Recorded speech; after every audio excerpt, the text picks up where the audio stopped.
आज हम आप सभी लोगों को अनंत चतुर्दशी का व्रत के बारे में बताएंगे।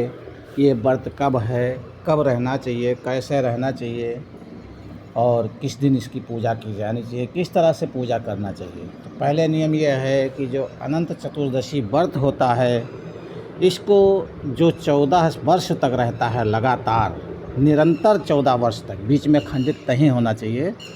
ऐसे खंडित व्रत नहीं रहना चाहिए, पूरा लगातार होना चाहिए, निरंतर रहता है, वो विष्णु लोक की प्राप्ति पाता है।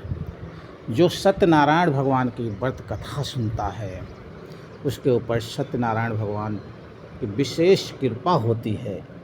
यह व्रत गणेश चतुर्थ, जो गणेश जी की चतुर्थी मनाई जाती है, उसके 10वें दिन पड़ता है।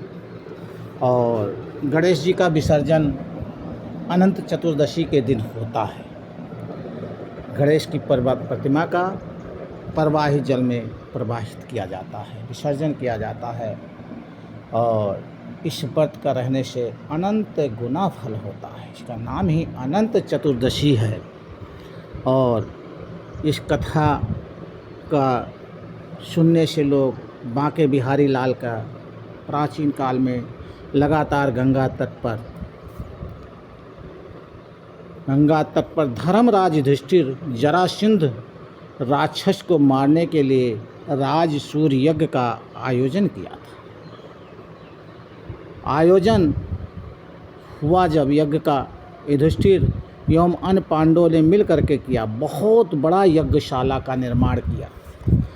इतना अच्छा चमत्कार हुआ कि यज्ञशाला को देखते ही, जो यज्ञशाला देखते थे, वो चमकदार इतना था कि लोग, बगल में तालाब था, तालाब नहीं दिखाई देता था, पानी भरा हुआ था, और जो खाली ज़मीन थी, वो ज़मीन भी वैसे झलकती थी जैसे जल झलकता था। दुर्योधन भी उस मंडप को देखने के लिए आ गया। मंडप इतना तेज चमक रहा, लालायित हो रहा था कि दुर्योधन ध्यान ना दे करके समतल ज़मीन के बजाय तालाब में पैर उसका पड़ गया और फिसल कर गिर पड़ा। जब दुर्योधन तालाब में गिर पड़ा, इसी बीच में द्रौपदी वहाँ खड़ी हुई थी अपनी सहेलियों के साथ। उसके मुंह से एक ही शब्द निकल गया। क्या निकला? अंधों के अंधे ही होते हैं। दुर्योधन को इस बात की खिन्न आ गई और चिढ़ गया। दुर्योधन उसी वक्त संकल्प ले लिया और क्रीड़ा के खेल में बदला लेने की प्रतिज्ञा किया। पांडव ने उसके प्रतिज्ञा को पूरा किया। इतना बड़ा महाभारत की रचना एक शब्द से हो सकती है। इसीलिए आज सभी को यह बताया जाता है कि इस व्रत में जो भी व्रत रहें, सत्यवाणी, प्रियवाणी, मधुर वाणी ही बोल करके रहें। किसी प्रकार का इस व्रत में क्रोध आने से तुरंत व्रत खंडित हो जाता है। इस व्रत में किसी की निंदा करने से तुरंत व्रत खंडित हो जाता है। इस व्रत में किसी की ईर्ष्या करने से तुरंत व्रत खंडित हो जाता है। इस व्रत को पूर्ण रूप से अपने गुरु जी के बताए हुए नाम की 24 घंटा जप करने से यह व्रत पूर्ण माना जाता है। सोना वर्जित है। अगर नहीं चलता तो 12 बजे के रात के बाद सोएं।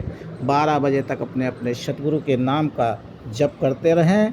यह व्रत कब रखना है, कैसे रखना है, इसके बारे में आप लोगों को बता देते हैं। ध्यान से सुनिएगा। 28 सितंबर को यह व्रत मनाया जाएगा। चतुर्थी 27 सितंबर शाम को 10:18 पर लग जाएगी चतुर्दशी। और 28 सितंबर शाम को 6:49 तक चतुर्दशी रहेगी। इसीलिए यह व्रत 28 सितंबर को ही मनाया जाएगा, 27 को नहीं मनाया जाएगा। जो लोग 27 को व्रत रहना चाहते हो, 27 को ना रह करके 28 सितंबर को व्रत रहें। और पूर्ण पवित्रता के साथ मन क्रम वचन से पूर्ण रूप से पवित्र होकर के यह व्रत रहने से, 14 वर्ष तक निरंतर व्रत रहने से, उन लोगों को जो बराबर इस व्रत को खंडित नहीं करते हैं, तो उनको विष्णु लोक की प्राप्ति होती है। एक बार बोलो विष्णु भगवान की जय।